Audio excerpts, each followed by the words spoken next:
The NFL trade deadline has passed, and our Seattle Seahawks did not make a deal. Now, this may strike some of you as a little bit curious, as in recent years, our Hawks have absolutely been willing to make a move to help top off the team, be it a safety like Quandre Diggs being brought over for the Lions a couple of years ago, or Carlos Dunlap being traded for from the Cincinnati Bengals to help shore up the pass rush. Both of those moves didn't cost your Seahawks a whole bunch, and both of those moves were tremendously successful for the team. They gave you exactly what you were hoping to get, if not more from it. So a little curious as to why your Seahawks didn't make a move here, but understandable when we really take a closer look at the situation. Right now, you see the NFL impacted at the trade deadline like it's never been impacted before over the last couple of years by the 17th game that was added to the NFL schedule. What happened was the NFL added the 17th game. They didn't push back the trade deadline. So now you have teams that have to make a very early call, earlier than they would like, of whether or not they are in or out, buying or selling.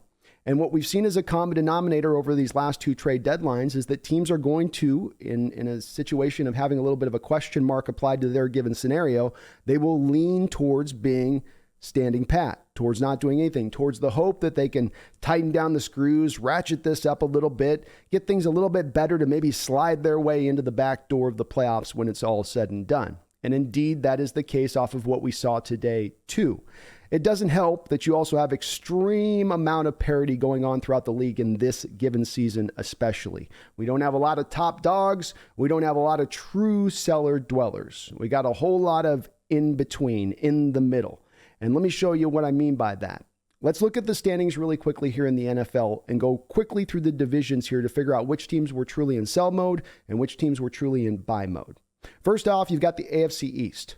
Nobody is currently in sell mode in that division. Everybody's trying to go for it. You've got the AFC North. Yes, the Steelers did make a move of Chase Claypool to the Chicago Bears for a second-round pick, but they weren't in pure sell mode as they were also going out and making a trade for William Jackson there from the Washington Commanders to bring cornerback help. So they are still somewhat trying to still go for it and not in seller mode.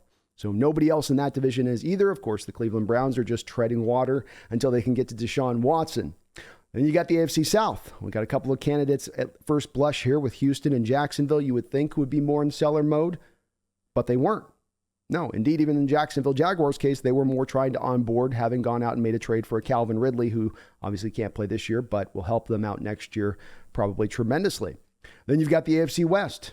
No sellers here either. And you may be going, but Denver, Brandon. Yes, Denver did make the trade of Bradley Chubb to the Miami Dolphins for a first-round pick. But they made this trade much like the Pittsburgh Steelers made the trade of Chase Claypool. They're dealing from a position of strength as far as their pass rushers go. He's due to be a free agent at the end of the year. We obviously know that they're in desperate need of draft picks because we're sitting on their top two picks.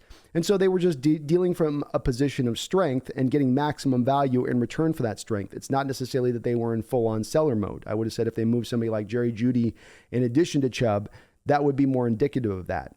So that's it in the AFC. No other teams were in sell mode. Well, how about the NFC? First off, NFC East. No, none of those teams are in sell mode. NFC North. Well, you got the Chicago Bears and Detroit Lions. They were in somewhat of a sell mode, that was for sure.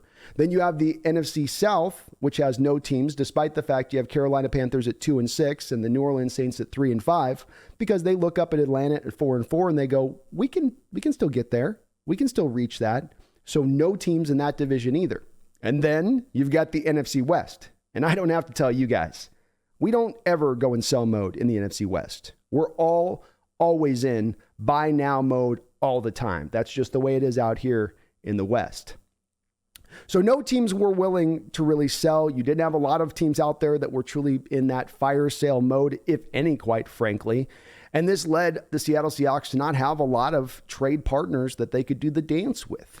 And what you did see is that those teams that then made the trade were having to pay big time market prices to pull those guys in. It's a simple free market economics type situation that we have going on here. Supply and demand. When the supply is higher than the demand, prices are going to be cheap. When the demand is higher than the supply, well, you're going to have to prime the pump and you're going to have to pay top of the market prices if you're going to want to pull a player in.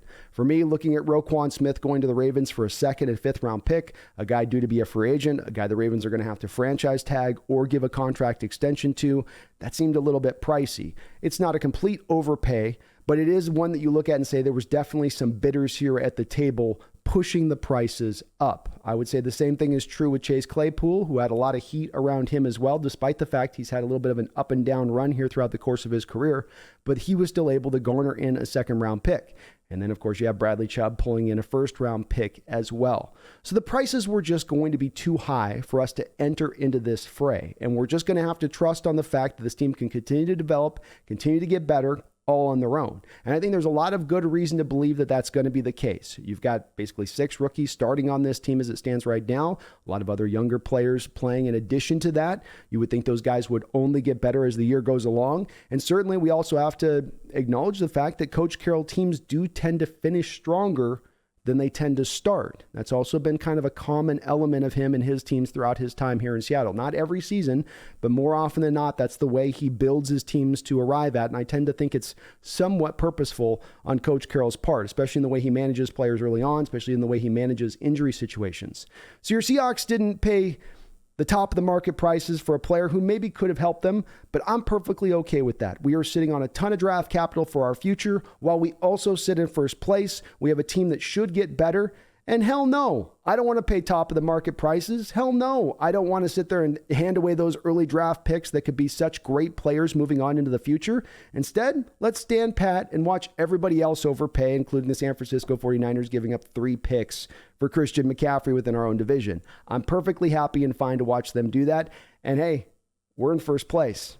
We don't have to be pressed to do much of anything. So no deal, but also no problem. We'll have to just ride with what we got. But guess what? We all we got, we all we need.